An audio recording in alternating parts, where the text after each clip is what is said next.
Boa tarde a todos e todas, dando continuidade à nossa apresentação, o segundo trabalho, o trabalho informacional na indústria cultural coreana, caso de estudo da banda BTS.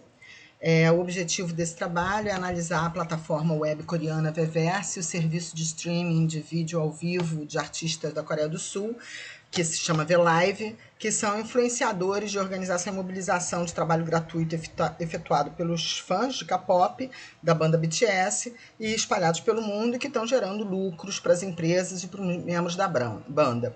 As duas plataformas são esses símbolos que estão aqui colocados. A Weverse, que foi criada em 2019 pela empresa Big Hit, hoje chamada Hybe Corporation, que agencia a banda, e a VLive, que é criada desde 2015 pela Naver Corporation, que é também as duas indústrias, empresas coreanas, né? E os temas que nós vamos tratar é o processo de trabalho subordinado à lógica capitalista de acumulação, com base nas rendas informacionais, a constante busca do capital por reduzir os seus tempos de rotação, as reflexões quanto ao caráter político do engajamento e o papel da cultura como motor de mudança social e também de mercantilização dos produtos estéticos e artísticos.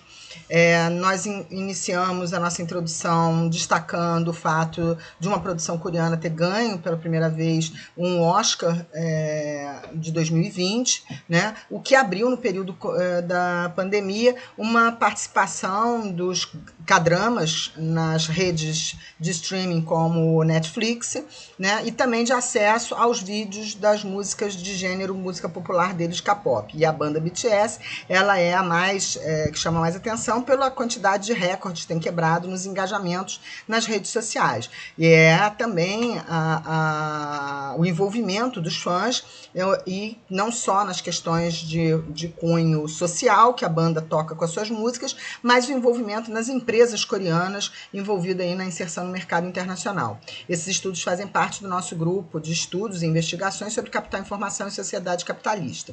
Então, o primeiro elemento é a questão das indústrias culturais e a apropriação das rendas de monopólio, né? Então, nós temos aí a capturação do valor de uso da mercadoria pelo seu papel, da sua fetiche, da sua estética, espetáculo, as marcas, e que o capital financeiro normalmente está envolvido pelo financiamento das plataformas como GAFAM, né? A audiência, os likes, o trabalho gratuito. Então, tudo isso tem a ver com um processo de valorização e acumulação do capital que sustenta-se hoje em dia em regimes de trabalho que estão baseados na obtenção, no processamento, no registro e comunicação da informação. Então, o produto desse trabalho é conhecimento, né? E esse conhecimento tem tido seus processos de valorização e apropriação. Então, o Dantas trabalha com o elemento da informação é um valor, né? E o conhecimento, com mais informação, gera mais conhecimento, e que é um produto hoje que ele não é consumido, ele não é destruído ao ser usado, ele não desaparece com o tempo, ele não tem escassez, né? Eu posso ver um filme da Netflix 10 vezes, ele está lá, ele não virou minha propriedade, como era quando eu fazia aquisição de uma fita de tape, né? De CD. Então, o uso das plataformas, ela explodiu em 2020 em função da pandemia. E as riquezas estão claras aqui, os lucros das empresas. Está aqui um balanço da Big Hit, no relatório de ganhos do quarto trimestre de 2020, com um crescimento de 587 para 797 bilhões entre 2019 e 2020. Né? Onde cresce a participação, reduz aqui a dos concertos e aumenta exatamente a dos produtos de venda, como os álbuns. Né? Nesse outro quadro aqui, nessa tabela, nós podemos ver a repartição da receita por localização geográfica, onde a área online saiu de 4% em 2018 para 27%, somando ainda a participação do resto do mundo, de outros países, né? Está aqui o resumo das demonstrações financeiras pelo lucro da empresa, e a plataforma foi exatamente criada no ano de 2019, né? Então, para analisar esse movimento, é importante a gente entender também o papel do espetáculo na vida das pessoas, e com isso nós resgatamos o livro Questões de Modo de Vida, de Trotsky, que coloca que o desejo da distração é uma coisa inerente, é um desejo legítimo da natureza humana, né? Mas que também ela tem hoje um elemento claro que vem desenvolvendo desde a época de Debord, sobre a questão que torna-se uma representação, né? Os modernas condições de produção. E o espetáculo, ele é o objeto da propriedade intelectual apoderado pelo capital e o veículo de publicidade diversidade. Então, o espetáculo apresenta-se também como uma etapa superior na busca permanente por reduzir os seus tempos de rotação.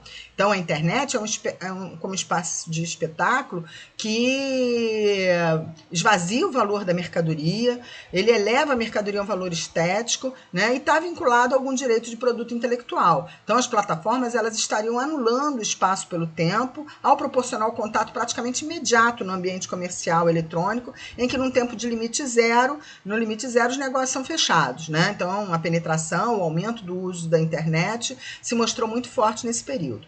Em outra parte, é importante a discussão que é trazida pelos colegas sobre cidadania digital e engajamento, né? Assim, por um lado, a cultura, a mudança social, a internet poderia estar ajudando na inclusão social, há uma mercantilização que traz uma restrição a essa diversidade, né? As novas TICs oferecem um novo cenário onde os cidadãos podem, né, aumentar a participação e seu empoderamento. Entretanto, há uma discussão que há uma expropriação do caráter político do engajamento para um sentido corporativo e tecnicista, né? Então, uma tensão pela computação do capital ao potencial transformador de uma praxis interativa, né? Então, precisamos ter um olhar mais crítico. Um exemplo disso é a banda BTS, né? A onda coreana, que é uma política estatal, que nós vamos ver daqui a pouco, mas essa banda trouxe um movimento, como foi o boicote às eleições, a reeleição do Trump, a luta pelos as vidas negras importam, a falta de oxigênio em Manaus. Só que esse movimento, cada produção, cada conteúdo produzido pela banda é distribuído pela empresa, que é compartilhada pelos fãs, né, e que gera uma onda, né, que é um processo que suga de tal forma que os fãs passam a se dedicar exclusivamente à banda. E isso tem gerado lucros altíssimos, botando a empresa ter se transformado, entrado na Bolsa de Valores, tem tido um lucro absurdo, de tal forma que hoje são os novos milionários do país, né? E aqui é a nova estrutura que a empresa adotou, né? Ter uma noção do papel que a Coreia tem feito no investimento, 1% do PIB nos anos 90 para o Ministério da Cultura, Esporte e Turismo, criado uma divisão de apoio e cooperação a essa onda coreana nos centros culturais do país espalhados em todo o mundo, né? E o papel geopolítico que a Coreia do Sul tem, cercado pela China, Rússia e Coreia do Norte, e o seu papel histórico de aliança com os Estados Unidos, né? Os meninos acabam sendo propaganda das principais empresas nacionais.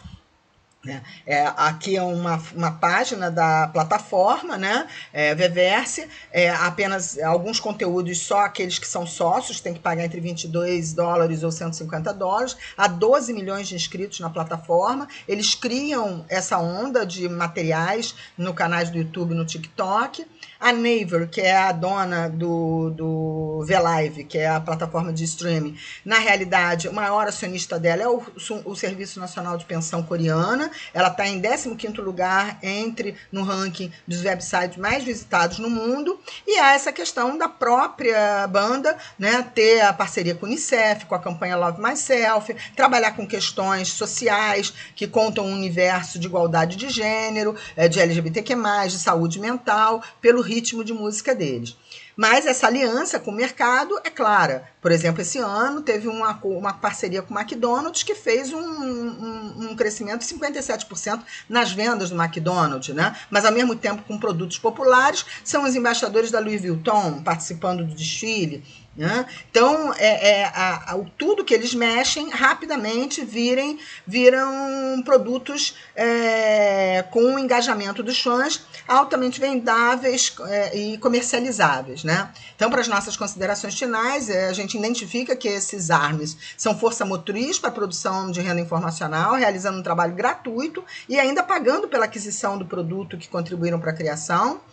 Há um diferencial que está nessa relação dos fãs com os artistas de inspiração, que é a ideia, e as bases de dados para a criação artística, né? Então, identificamos que esses fãs que seguem a banda, eles vêm sendo atraídos por um conteúdo artístico crítico e sensível, pela beleza da performance dos seus membros, mas vêm sendo capturado pelo capital, exigindo de todos os estudiosos da EPIC um olhar crítico sobre a cidadania digital e o engajamento no ambiente digital.